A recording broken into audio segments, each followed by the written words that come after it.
আমার মনের ঘরেতে আমি রেখেছি যারে, দু জাহানের বাদশা নবী কামলিওয়ালা রে, দু জাহানের বাদশা নবী কামলিওয়ালা রে।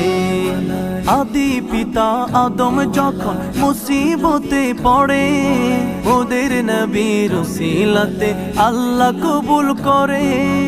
আদি পিতা আদম যখন মুসিবতে পড়ে, ওদের নবীর উসিলাতে আল্লাহ কবুল করে।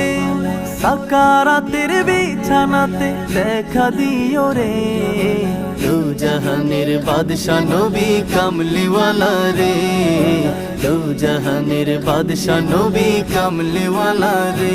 আমার মনের ঘরেতে আমি রেখেছি যারে, দু জাহানের বাদশা নবী কামলিওয়ালা রে।